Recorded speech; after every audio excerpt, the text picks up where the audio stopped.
자, 그러니까 우리 사람과 같은 생명체들이 과연 어떤 물질로 이루어져 있느냐, 이제 뭐 요 얘긴데, 그지? 자, 크게 두 가지. 생명체들은 탄소화합물, 그러니까 결국 생명체를 이루고 있는, 물론 이제 세포로 이루어져 있지. 근데 그 세포라는 것도 결국에 어떤 물질들이 모여서 세포가 만들어진 거기 때문에 크게 탄소화합물하고 그리고 비탄소화합물로 이루어져 있다, 이렇게 얘기해. 그러면 탄소화합물이라는 게 뭐야? 탄소라는 원소를 중심으로 탄소라는 원소를 중심으로 거기에 뭐 수소라든지 산소라든지 질소라든지 뭐 인이라든지 뭐 등등 이런 물질들이 결합해서 만들어진 물질을 통틀어서 뭐라 그래? 탄소화합물이라 그래. 그럼 비탄소화합물 말 그대로 뭐 그거 아닌 애들인 거지. 자, 그래서 이 탄소화합물 뭐 대표적으로 당연히 탄수화물이라는 거 있을 것이고요. 우리가 아는 그 3대 영양소 있지? 탄단지라고. 걔네 다 탄수화물이라고 봅니다. 단백질, 그 다음에 중학교 땐 지방이라고만 배우는데 사실은 지방은 이 지질이라는 거의 한 종류인 거거든. 자, 요런 애들이 탄수화물이야, 대표적으로. 오케이? 그 다음에 여기 이제 뭐 핵산이라는 것도 있고, 이렇게. 그 다음에 비탄소화물은 뭐야? 내 몸을 구성하고 있으면서 비탄소화물. 대표적인 게 뭐? 물이 있지, 물. 그 다음에 뭐 무기염류 혹은 무기질 이런 것들이 대표적인 비탄소화물인 거야. 참고로 우리 몸을 구성하는 그 물질의 비율을 보자면 물이 제일 많죠. 물이 제일 많고, 그지? 뭐 66% 정도에서 70% 사이 뭐 이렇게 돼. 그리고 그 다음이 단백질이라는 애고요. 그 다음이 지질이라는 애고, 그 다음이 무기염류라는 애고요. 그 다음이 핵산, 그 다음이 탄수화물 뭐 이런 순이야. 구성하는 비율로 따지면.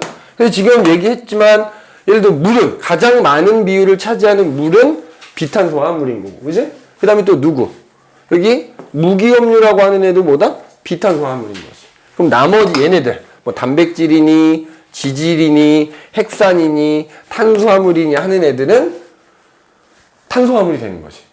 그러면 이제 얘네들 우리가 음식을 통해 섭취를 하지. 근데 섭취하는 비율은 조금 달라. 누굴 가장 많이 섭취해?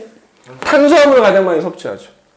그럼 탄수화물에서 얘기하겠지만 먹는 건 제일 많이 드시는데 왜 내 몸을 구성하는 게 제일 작냐? 대부분 몸을 만드는 데 쓰는 게 아니라 다른, 그치? 에너지 만드는 데 써버리기 때문에 그런 거야. 그치? 그래서 아마 너희 프린트에도 요거 아마 섭취 비율이 좀 나와 있을 겁니다. 그치? 탄수화물 제일 많이 섭취하고, 그 다음 뭐야? 그 다음 지질, 단백질 뭐 이런 순일 겁니다. 이제 섭취 비율은 그렇게 돼. 섭취 비율은 탄수화물이 제일 많고, 그 다음이 뭐 지질, 단백질 순으로 아마 이렇게 될 겁니다. 맞지? 구성 비율하고는 조금 다르다라는 거. 자, 그러면 일단 첫 번째 하나씩 살펴볼게. 우리 몸에서 가장 많은 비율을 차지하는 물. 그지? 물. 일단 물의 특징. 자, 물 분자가 이렇게 있지. 그지? 자, 물 분자가 이거 안에 이렇게 있을 거 아니니? 그러면은 이 물 분자들 사이에는 있잖아. 물 분자들 사이에 뭐야? 자, 특히 이 물 분자의 수소하고 요 산소 있지? 얘네 사이에 소위 말하는 수소 결합이라는 게 형성이 돼. 자, 이게 말이 결합이라고 부를 정도로 뭐냐? 분자들끼리 잡아당기는 힘인데 결합이라고 부를 정도로 그 힘이 굉장히 센 거야. 그러니까 자, 만약에 내가 액체 상태의 물이야. 얘를 가열을 해서 얘를 기체를 만들려고 그러면 자, 이걸 끊어버리는 거야. 근데 수소 결합이 굉장히 세니까 어때? 잘 안 끊어지지. 즉 잘 안 변한다는 얘기는 뭐냐? 비열하고 기화열이 크다는 얘기야. 이 물이라고 하는 애, 자, 뭐다? 비열과 기화열이 어때? 굉장히 크다고. 이게 크다는 얘기는 뭐냐면 온도가 잘 안 변한다는 얘기야. 그래서 체온 조절하는데 굉장히 유리합니다. 우리 몸의 대부분이 물이어서 체온을 조절하는데 굉장히 유리하다. 이런 특징을 갖고 있기 때문에 무슨 결합? 수소 결합. 그래서 비열과 기화열이 큰 거다. 기화열이라는 게 뭐야? 액체가 기체로 되기 위해서 필요한 열의 양이거든. 그죠? 그게 굉장히 많이 필요하지. 수소 결합 때문에. 그래서 체온 조절이 굉장히 유리하다 이거지. 그 다음에 뭐 따지면 또 이런 특징도 있어. 이 물이라고 하는 것 자체가 극성용매다 이렇게 얘기해. 극성용매. 그래서 웬만한 애들 되게 잘 녹여. 그지? 잘 녹여. 잘 녹이니까 그럼 봐봐. 어떤 물질들이 물에 녹아갖고 거기서 지들끼리 소위 말하는 물질대사라는 게 막 일어나. 그래서 어떤 되게 우리 몸 안에서 그런 물질대사가 잘 일어나게 하는 어떤 매개 역할을 한다 뭐 이렇게 얘기하기도 합니다. 그지? 그래서 어쨌든 물은 뭐 요 정도 받으면 될 것 같아. 물이라고 하는 애는 비탄소 화합물이고 일단 물의 가장 중요한 특징은 비열하고 기화력이 커서 우리 몸의 대부분을 차지하다 보니까 체온을 일정하게 유지하는데 굉장히 유리한 측면이 있다. 뭐 라는 거 정도만. 나머지 얘기는 뭐 프린트에 쭉 나와 있는데 특별한 거는 그러니까 무슨 얘기냐면 물질 대사의 매개 역할을 하는데 물 자체가 가수분해를 하는 그러니까 무슨 얘기냐면 그러니까 이런 거지. 예를 들어 뒤에 가면 나오겠지만 아미노산이라는 애가 여러 개 결합이 돼 있어. 그럼 이제 이게 단백질. 우리가 이제 음식에 들어있는 단백질을 먹었어. 그럼 우리 알다시피 우리 몸 안에서 뭐가 나와? 소화효소가 나오지. 맞아? 그럼 소화효소가 이제 이거를 결합하고 있는 걸 빼내야 되거든. 그럼 뒤에 가서 얘기했지만 얘네가 결합할 때 물이 빠져나오거든. 그럼 반대로 이걸 분해하려면 여기다 물을 집어넣어야 돼. 그러니까 얘를 분해하려면 물이 필요한 거야. 물을 집어넣어서 분해하는 거. 가수 분해라고 하는 거야. 이해돼? 네. 자, 뒤에 가면 단백질을 내가 얘기할 텐데 예를 들어 이게 아미노산이 쭉 이렇게 결합되어 있는 게 단백질이야. 이게 음식 안에 얘가 들어있어. 그럼 내가 이 음식을 먹으면 내 몸에 있는 소화효소가 나와서 얘를 분해를 한단 말이야. 근데 분해를 하려면 얘네가 결합할 때 물이 빠져나가기 때문에 이걸 분해하려면 물을 집어넣어줘야 돼. 그러니까 어떤 물질을 분해할 때 물을 집어넣어서 분해하는 걸 가수분해라고 한다고. 그러니까 이 물질을 분해하는 것도 일종의 물질 대사거든. 근데 그거를 분해하려면 물이 필요하다는 얘기지. 그지? 그러면 우리 몸에서 만들어진 소화효소들이 그 역할을 해주는 거야. 물을 집어넣어서 얘를 분해시키는 거야. 그래서 가수분해 효소라고도 얘기한단 말이야. 그래서 그런 어떤 매개 역할을 한다라는 거 기억을 해두시면 된다 이 말이야. 그지? 그래서 물은 어쨌든 우리 몸에서 가장 많은 비율을 차지한다. 자, 그 다음에 뭐 너희 프린트에 맞춰서 해줄게. 그 다음에 나오는 게 뭐 나와? 탄수화물? 자, 탄수화물 얘기해 봅시다. 자, 대표적인 탄수화물이 탄수화물 나와. 탄수화물. 그죠? 탄수화물이 나오는데 자, 참고로 여기서 단백질 있지. 단백질하고 핵산하고 탄수화물은 또 한편으로 뭐라고 불러? 단백질, 핵산, 탄수화물들은 또 얘네를 이루는 구성 단위체라는 게 있어. 조그만 단위체들이 무수히 많이 결합해서 단백질이 되고 핵산이 되고 탄수화물이 되는 거거든. 물론 얘의 단위체와 얘의 단위체와 얘의 단위체가 다르지.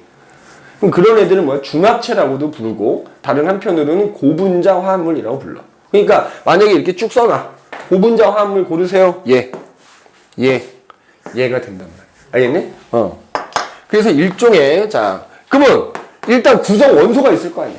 자, 탄수화물은 구성 원소가 어떻게 된다? 얘는 딱 세 가지. 탄소, 수소, 산소 요 세 종류의 원소로 이루어져 있다라고 보면 되고. 그럼 방금 얘기했지만 단위체라는 게 있다. 단위체. 혹은 기본 단위라고도 부르는데 이런 단위체들이 이제 결합을 해서 만들어진 물질을 중합체 혹은 고분자 화합물이라 부른다 이거지. 그래서 대표적인 우리 몸 안에서 만들어진 대표적인 만들어지지 않고 우리 몸 안에서 쓰이는 대표적인 고분자 화합물 중에 하나가 탄수화물이 되는 거야. 그럼 단위체가 뭐냐? 니네 당자가 들어가면 무조건 다 탄수화물이라고 생각하면 돼. 단당류가 단위체다 생각하면 단당.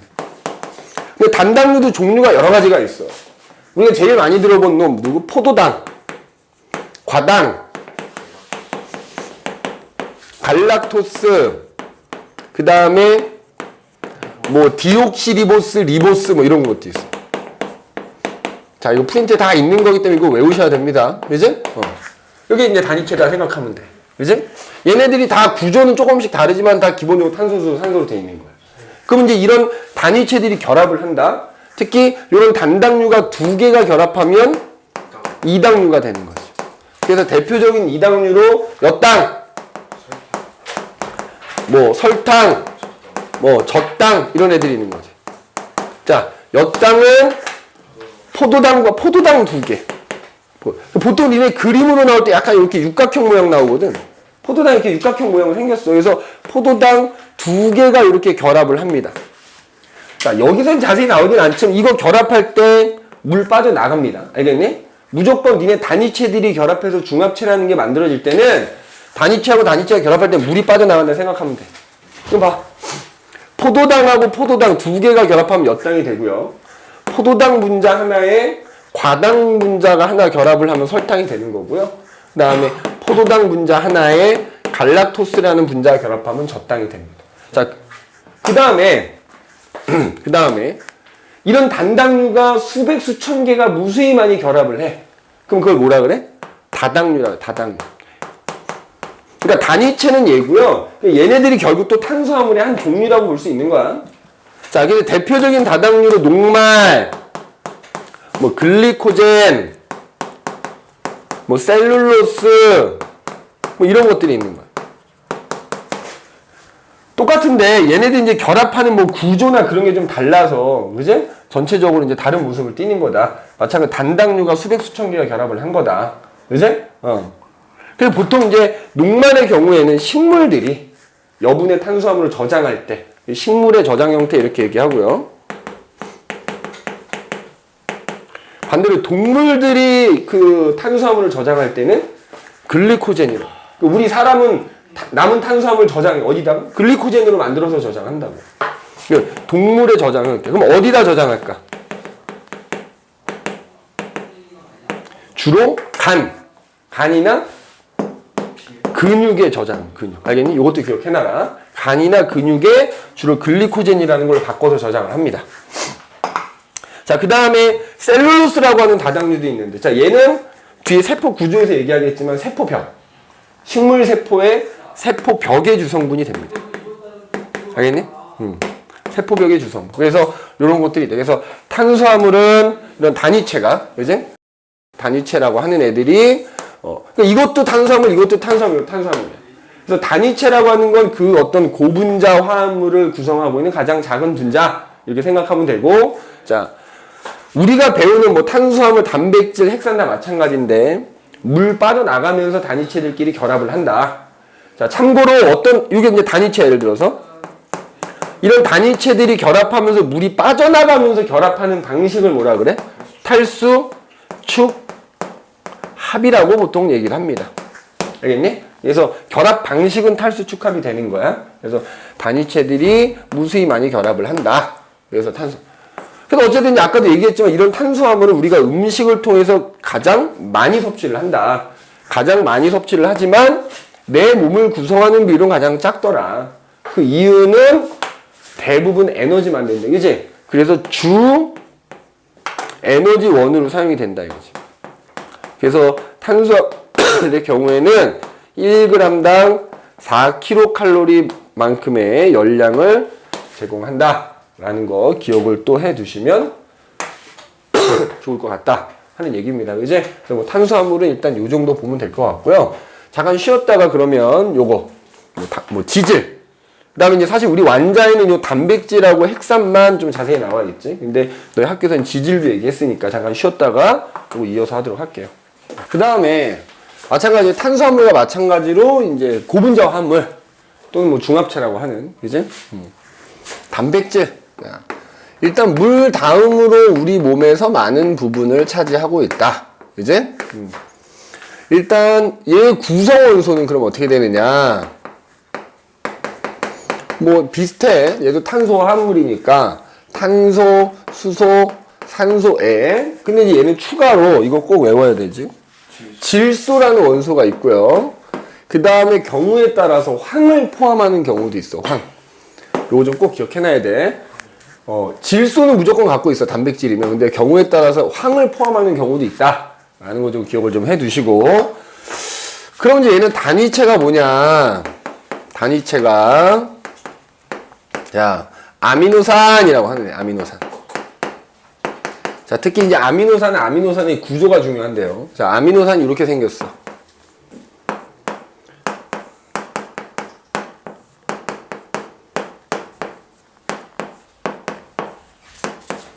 자, 요렇게 생겼거든. 아미노산이라는 분자가. 자, 그런데 우리가 이제 음식을 먹지.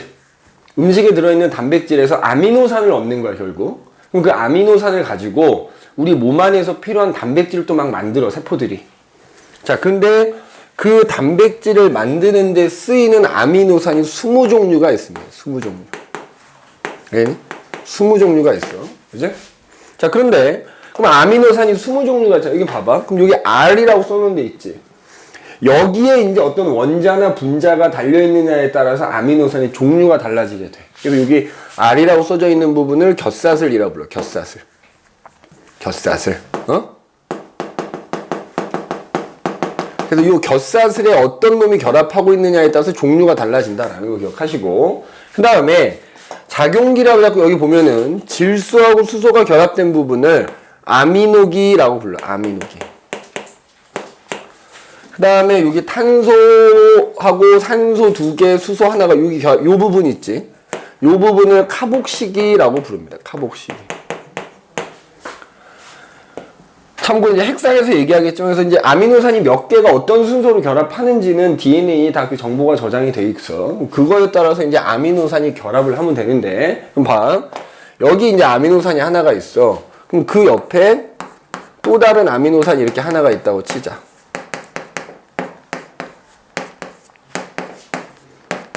자, 그러면 이때 요 또 아미노산에 아미노기가 있을 거 아니야. 이렇게 아미노기가. 그지? 그러면 이 아미노산의 카복시기하고 이 아미노산의 아미노기 사이에 이봐. 요렇게. 어디? 요렇게. 쌤 저기 그 COH라고 되어 있잖아요. 카복시. 저거 OH로 써도 상관없는 거예요? 상관이 없어. OH라서 상관없고 그냥 이렇게 써. 그러니까 이거는 지금 이제 결합하고 있는 구조를 나타내기 위해서 이게 구조식이라는 걸로 쓴 거거든. 참고로 니네 이렇게 어떤 분자 구조가 나왔을 때 실선으로 돼 있으면 이건 공유결합을 하고 있다는 뜻이야. 짝들이 2개나. 그러니까 공유결합인데 우리 얘기했잖아. 공유전자쌍이 한 쌍이면 단일결합인 거고 요거는 이중결합이라는 얘기가 되는 겁니다. 그지? 그럼 봐봐. 내가 이 아미노산주 결합한 게 단백질이잖아. 자, 구성원소가 어떻다고? CHO에다가, 그지? 여기 뭐 있어? 무조건 질소 있는 거지. 근데 요 곁사슬에 이제 어떤 애가 달려있느냐에 따라서 황을 포함할 수도 있다, 이 말인 거야. 그러면, 여기서 봐봐. 요 카복시기하고 아미노기 사이에 요렇게. 요거 뭐야? 물이 빠져나오면서 결합을 한다고. 어떤 단위체들이 결합을 할 때 물이 빠져나오면서 결합하는 걸 탈수 축합이라고 부릅니다. 탈수 축합. 자, 그러면 봐봐. 그래서 아미노산 2개가 탈수 축합에서 결합한다 이렇게 얘기하고, 그러면 이때 얘가 빠져나가잖아. 그럼 여기 탄소하고 여기 질소가 직접 결합을 하게 되는 거야. 빠져나가면서. 그럼 이제 어떻게 되냐? 그 결합한 부위가 어떻게 되냐면 요거 대단히 중요합니다. 대단히. 봐. 탄소가 있고 여기 이렇게 산소가 하나 있는 거잖아. 그리고 여기 아미노기가 이렇게 있고, 그래서 여기서 OH, 여기서 H가 결합하면서 물이 돼서 나갔잖아. 그럼 얘네가 이렇게 직접 결합한다고. 이렇게. 이렇게. 그럼 요 부분을 뭐라 부르느냐? 요 결합 부분을 요걸 펩타이드 결합이라고 부르는. 이거 무지하게 중요하다. 무슨 결합? 펩타이드 결합이라고 한다. 펩타이드 결합. 펩타이드 결합. 응? 펩타이드. 그러면 봐봐. 선생님이 그냥 이 아미노산을 동그라미로 표현을 해볼게. 요게 이제 어떤 아미노산이야? 뭐 같은 애 2개가 결합할 수도 있고 서로 다른 애가 결합할 수도 있고. 그럼 그 아미노산하고 아미노산 사이에 그 결합 부분을 뭐라고 한다고? 펩타이드 결합이라 부른다 그랬어. 그지? 자, 그러면 아미노산이 만약에 N개가 결합을 해. N개가. 그러면 그때 걔네들 사이에 펩타이드 결합은 몇 개? 그렇지. N-1개인 겁니다. 알겠니? N-1개가 존재한다. 이렇게 얘기할 수 있고. 그러면 그때 N개가 결합했을 때 생성되는 물 분자. 생성된 물 분자는 몇 개입니까? 물어보면. 자, 물 분자 하나 빠져나가면서 펩타이드 결합 하나 생기는 거야. 이것도 N-1개인 거야. 오케이? N-1개인 거야. 자, 여기까지 문제가 안 돼. 자, 그럼 잘 봐봐. 이거 니네 교과서에도 아마 있는 예제일 텐데, 봐라. 그럼 만약에 내가 아미노산을 5개를 결합을 해서 결합을 시켜서 만약에 단백질을 만든다. 그러면 그때 자 아미노산이 몇 개가 어떤 순서로 결합하느냐에 따라 단백질이 달라지는 거거든. 그러면 아미노산 만약에 5개를 결합해서 단백질을 만든다고 하면 몇 종류의 단백질을 만들 수 있습니까? 라고 물어볼 수 있어. 맞아? 자, 잘 봐봐. 그러면은 간단해. 아미노산이 예를 들어 5개가 결합하는 거야. 그지? 5개가 이렇게 결합하는 거야. 근데 나 아까도 얘기했지만 같은 게 5개가 결합할 수도 있고 서로 다른 게 뭐 있을 거 아니니. 그러면 단백질을 만드는 아미노산이 몇 종류 있다고 그랬어? 그러면 이제 예를 들어서 이 자리에 올 수 있는 아미노산은 20가지가 있는 거잖아. 그럼 여기에 20가지 중에 하나가 올 거고 여기도 20가지 중에 하나가 올 거고 그렇지. 20에 5승이 된다니. 그러면 그래서 만들어질 수 있는 단백질의 종류는 얼마? 20에 5승계만큼 만들어질 수 있다. 큰 것들은 상관없어. 같은 게 2개가 결합해도 상관없거든. 그지? 왜냐면 예를 들어서 같은 거 2개인데 나머지 달라. 그지? 그럼 단백질 종류가 다른 거야. 그러니까 이거 얼마든지 응용 가능하지 않냐? 그럼 만약에 아미노산이 7개가 결합했다 그러면 만들어지는 단백질의 종류는 20에 7승. 아미노산이 20개가 결합해서 만들어질 때 만들어지는 단백질 종류는 20에 20승 되는 거지. 그지? 요 숫자하고. 자, 요거 학교 교과서 예제에 나와 있다고요. 꼭 기억해야 돼. 5개가 결합하면 20에 5승 만들어질 수 있는 거지. 그지? 6개면 20에 6승, 7개면 20에 7승계만큼의 단백질이 만들어질 수 있다. 그지? 라는 거 꼭 기억을 해 두셔야 돼. 그럼 이제 예를 들어서 여기 이렇게 아미노산이 2개가 결합했잖니? 그럼 이렇게 2개가 결합해서 얘는 뭐라 부를까? 폴리펩. 자, 2개잖아. 다이펩타이드라고 부르고요. 다이가 2개란 뜻이야. 아미노산이 3개가 결합하면 트리펩타이드 이렇게 부르는 거고 그래서 졸라 많이 결합하면 폴리펩타이드라고 부르는 거야. 알겠니? 그 차이가 있어. 그러면 자, 봐. 이렇게 해서 이제 단백질들이 만들어지잖아. 그럼 만들어지면 뭐 굉장히 많은 종류의 단백질이 만들어질 거야. 근데 그 단백질들이 이제 어떤 기능을 하게 된단 말이야. 우리 몸 안에서. 예를 들어서 뭐 효소도 단백질로 이루어지니까 예를 들어 단백질이 만들어져서 그거 갖고 효소를 만들었어? 그럼 효소가 하는 일이 있을 거 아니야? 자, 그런 단백질의 기능은 말이야. 뭐가 결정하냐면 이 단백질의 구조야, 구조. 단백질이 어떤 구조를, 그 단백질 분자 구조가, 결합된 구조가 어떤 구조냐에 따라서 나중에 최종적으로 단백질이 어떤 기능을 하는지가 결정이 되는 거야. 기능이 결정돼. 그래서 보면 1차 구조, 2차 구조, 3차 구조, 4차 구조라는 게 있거든. 자, 예를 들어서 1차 구조라는 건 뭐냐면 그냥 아미노산들이 사슬 형태로 그냥 일직선으로 주르르르 결합하는 거야. 자, 이거 그냥 동그라미 아미노산 표현하자면 아미노산들이 이렇게 쭉 그냥 뭐 아무 무탈하게 그냥 쭉 결합해. 그러니까 예를 들어서 어떤 단백질은 구조가 1차 구조를 갖고 있더라 이거지. 자, 근데 2차 구조라는 게 있어.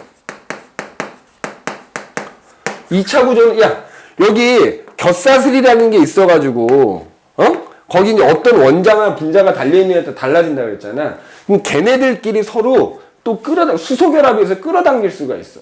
그러다 보면은 자, 아미노산이 이런 식으로 꺾이게 돼. 이렇게 결합한. 그러니까 예를 들어서 여기 아미노산 하나 이런 식으로 이제 아미노산이 달려있다고 치면 그 아미노산들끼리 수소결합에 의해서 이렇게 끌어당길 수 있단 말이야. 그러다 보니까 일직선이 아니라 약간 이런 식으로 꼬여가지고 약간 병풍 구조를 가져. 베타 병풍 구조라고 하거든. 베타 병풍 구조. 병풍 구조. 그다음에 또 경우에 따라서 이런 거야. 아미노산들이 수소결합에 의해서 이런 식으로 얘가 꼬여가지고 약간 나선 모양을 띌 수도 있어. 마찬가지 이제 얘네들 사이 이렇게 수소결합이 이렇게 이제 형성이 되는 거지. 그지? 그럼 이런 건 알파 나선 구조라고. 그러니까 어떤 단백질은 이런 구조를 가지고 있고, 어떤 단백질은 이런 구조를 가지고 있고, 어떤 단백질은 이런 구조를 가지고 있다 이거지. 그럼 그 걔네들이 갖고 있는 구조에 따라서 기능이 다르다 이거야. 3차 구조는 뭐냐면 자, 이렇게 2차 구조 가진 애들이 덩어리 준 거야, 덩어리 중. 쉽게 말하면. 예를 들어 이렇게 덩어리 하나가 이렇게 있으면 이 안에 2차 구조 가진 애들이 이런 식으로, 이런 식으로 2차 구조 가진 애들이 이렇게 들어있는 거야. 이게 3차 구조야. 그러면 그런 3차 구조인 덩어리들이 여러 개가 모인 게 뭐야? 4차 구조가 되는 거야, 4차 구조.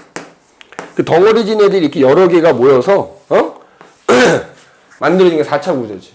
그러니까 요거 하나가 얘인 거지. 그럼 이렇게 대표적으로, 그러니까 이게 구조에 따라서 기능이 달라진다고 그랬잖아? 그럼 대표적으로 이런 4차 구조를 갖는 대표적인 단백질로는 헤모글로빈이라는 애가 있는 거야, 헤모글로빈. 헤모글로빈. 그럼 헤모글로빈이 우리 알다시피 뭐야? 산소 운반, 이산화탄소 운반 이런 거 하거든? 그렇지? 근데 운반 기능을 담당하게 되는 거야. 그래서 단백질이 어떤 구조를 갖느냐에 따라서 단백질의 그 기능이 달라지게 되는 거다. 그러면 예를 들어서 2차 구조인 단백질은 이 구조일 때 예를 들어서 어떤 기능을 하는 거야. 근데 이 구조가 깨지면 어떻게 돼? 그 기능이 없어지지. 변성이라고 합니다. 변성. 특히 열이나 산성도 pH에 따라서 이 구조가 변할 수 있거든.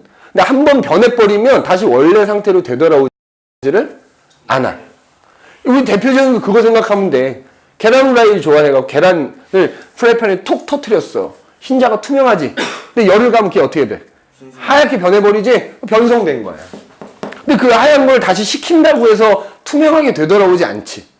그래서 단백질이 열에 취약한 이유가 그 단백질이 갖고 있는 고유의 구조가 변해버리면 다시 원래 상태로 되돌아오지 않기 때문에. 변해버리면 기능을 잃어버려요. 단백질의 변성이라고 한다라는 것도 기억을 해두시면 되겠다. 그래서 어쨌든 이게 구조에 따라서 여러 가지 기능들을 한다고 그랬잖아. 예를 들어서 우리 몸에서 어떤 부분들이 어떤 단백질로 이루어져 있느냐. 단백질로 이루어져 있느냐. 왜냐면 우리 몸을 또 구성하기도 한다 그랬잖아. 그지? 이 단백질은 물 다음으로 우리 몸을 많이 구성하고 있잖아. 자, 예를 들어서 뭐 머리카락도 그렇고요. 머리카락, 뭐 손톱, 발톱, 그 다음에 뭐 근육, 이런 거 다 우리 몸을 구성한 성분인데 이게 주성분이 단백질이야. 실제 머리카락 태워보면 고기 굽는 냄새 나지. 그 다음에 우리 몸 안에서 만들어진 뭐 호르몬, 그 다음에 뭐 효소, 뭐 항체 이런 것도 다 단백질로 이루어져 있는 거야. 특히 니네 요거 꼭 외워야 돼. 손톱이나 발톱을 이루고 있는 단백질 이름이 있어, 이름. 케라틴이라고 합니다, 케라틴. 이거 외우시고. 자, 근육을 이루고 있는 또 단백질이 있어. 액틴이라는 단백질이 있고요. 마이오신이라는 단백질이 있어. 액틴, 마이오신 뭐 이런 거 있어. 마이오신. 액틴도 있고 마이오신도 있어.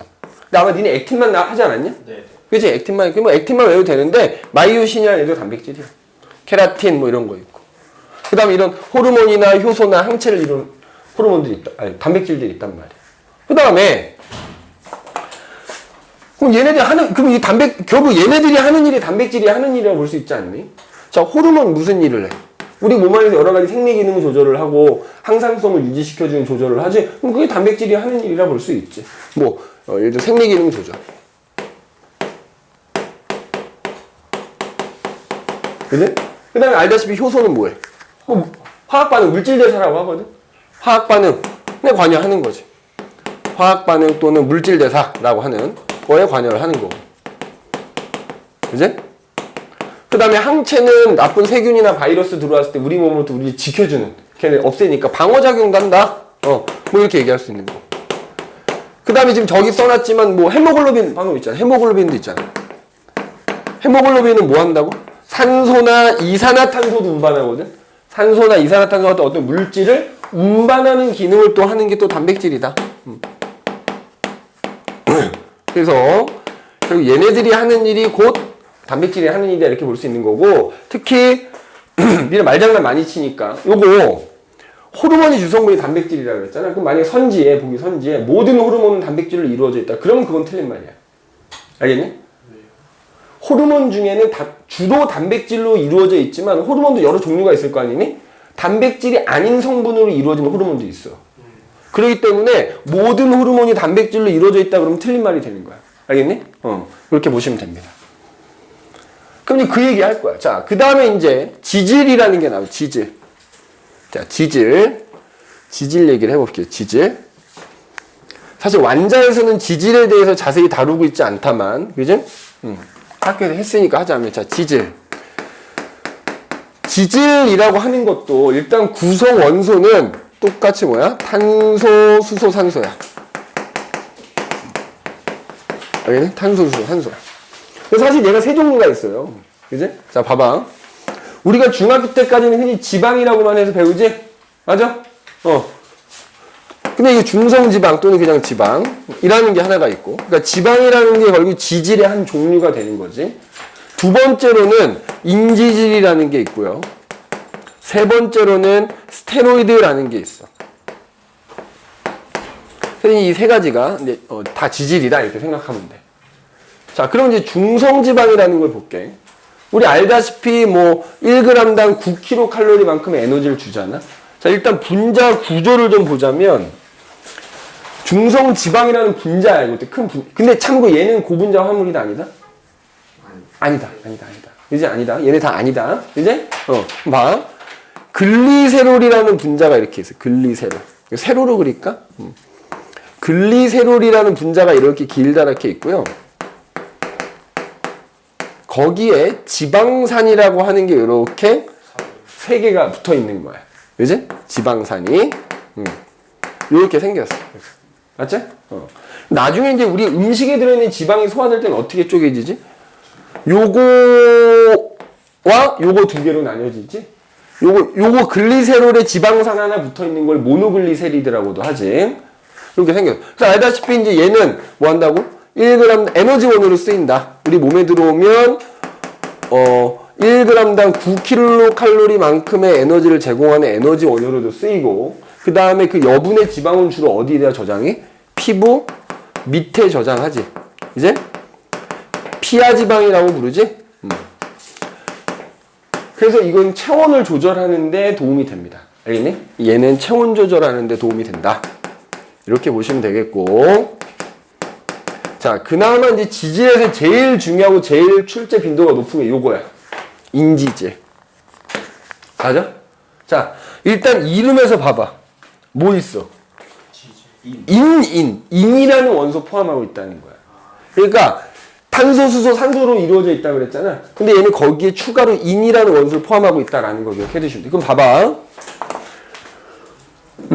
요거랑 구조가 요거 구조가 좀 변형된 거야. 자, 여기서 중성지방에서 지방산이 하나가 빠져. 두 개야. 그럼 그 지방산 대신에 여기에 다른 게 와서 이렇게 붙는 거야. 알겠니? 뭐 콜린, 그 다음 인산이란 부분. 그래서 마치 여기가 머리처럼 생기지? 머리처럼. 그지? 머리처럼 생겼지? 여기는 꼬리처럼 생겼지? 이렇게 돼 있거든, 보통. 그러니까 구조적으로는 여기가 글리세롤이야. 글리세롤에 지방산이 두 개만 있는 거고, 나머지 지방산 하나 대신에 그 위에 다른 애가 붙어 있는 거라고. 그리고 여기에 그래서 인산이라는 게 있어갖고 인을 포함하고 있는 거라고. 알겠니? 그래서 어쨌든 보통은 그냥 이렇게 머리처럼 생기고 꼬리처럼 생겼다 이렇게 나와. 근데 이 머리 부분은 말이야. 머리처럼 생긴 부분은 친수성을 띈다 이렇게 얘기해. 친수성을 띱니다. 그 다음에 이 꼬리 부분은 소수성을 띈다. 물하고 안 친하다 이 얘기지. 소수성을 띠는 거야. 소수성. 자, 인지질 분자를 니네가 물에 던졌어. 그 만약에 물 위에 뜬다. 그럼 어떻게 될까? 아니, 그러니까 물 위에 뜬다라고 하면 던졌는데 머리가 친수성이니까 머리가 물 쪽을 향하고요. 그지? 얘네들이 꼬리가 이렇게 위쪽을 향하게 이렇게 이제 돼 있을 거야. 자, 내가 인지질을 물 속에 넣은 거지. 그럼 어때? 사방이 다 물이지. 그럼 물하고 친한 애들이 물 쪽을 향해야 되는 거야.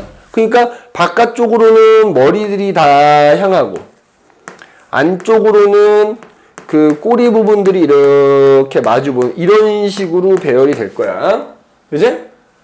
자, 근데 이게 중요한 이유는 바로 용준이가 아까 얘기했다만 인지질이 중요한 이유는 바로 세포막의 주성분이 되기 때문에 그래. 뭐의 주성분? 세포막의 주성분. 주성분. 자, 이거 선생님 아까 하나 빼먹었다. 아까 단백질에서 있잖아. 단백질이 이런 여러 가지를 된다고 그랬잖아. 단백질도 세포막의 성분입니다. 이것도 꼭 기억해. 단백질도 뭐의 성분이다? 세포막의 성분이야. 근데 얘는 뭐야? 지질은? 세포막의 무슨 성분? 주성분이라 돼 있지. 잘 봐봐.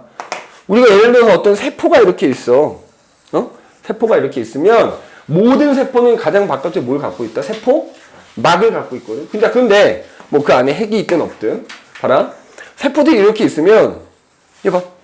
세포 사이사이도 사실은 액체, 물이 채워져 있는 셈이에요. 조직액이라는 물이 채워져 있고요. 세포 내부도 거의 대부분 물이야. 그럼 이 세포막의 역할이 뭐야? 뭐 세포의 경계를 삼으면서 이제 안과 밖으로 물질이 들락날락하는 걸 출입하는 걸 조절하잖아. 근데 어쨌든 그 세포막이 안쪽도 물이요, 바깥쪽도 물인 거라. 그러면 자, 요걸 요렇게 우리 요걸 요렇게 확대를 했다고 해볼게. 그럼 여기가 예를 들어 세포막이라고 치면 여기도 물이고 여기도 물인 거지. 그러니까 그 세포막은 바로 인지질로 이루어져 있잖아. 그럼 인지질이 어떻게? 이런 식으로 물인 쪽으로 머리가 향하는 거야. 그러다 보니까 인지질이 이중으로 모여서 세포막 하나를 이루게 되는 거야. 이런 식으로.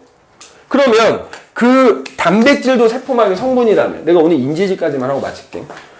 이 인지질이 이중으로 배열되어 있는 거야. 그 사이사이에 단백질들이 이렇게 박혀 있어요. 나중에 배우겠죠. 그래서 얘가 통로 역할을 해주는 거야. 요거 막 단백질이라고 하거든. 막 단백질. 인지질들이 이렇게 이중으로 이렇게 돼 있다. 그지? 그래서 자, 세포막의 주성분인데 이 세포막은 인지질 이중층으로 돼 있다. 이렇게 얘기해. 요거 꼭 유의해야 돼. 이거 또 애들 또 실수 많이 해. 봐봐. 이게 뭐라고? 이제 이중층이지. 근데 니네 이 뒤에 세포랑 같이 공부하다 보면 이게 이중막이라는 말이 나와. 이중막하고 이중층은 엄연히 다른 거야. 헷갈리면 안 돼. 봐라. 야, 세포막 하나가 인지질 이중층인 거야. 그러니까 지금 요게 인지질 이중층인 거잖아. 요렇게가. 그럼 요 이중층이 세포막 하나인 거야. 그럼 이중막은 그런 세포막이 두 개란 뜻이기 때문에 따지면 인지질이 이렇게 사중으로 있는 거지. 그게 이중막인 거야. 알겠니? 근데 이중층하고 이중막을 혼동하면 안 됩니다.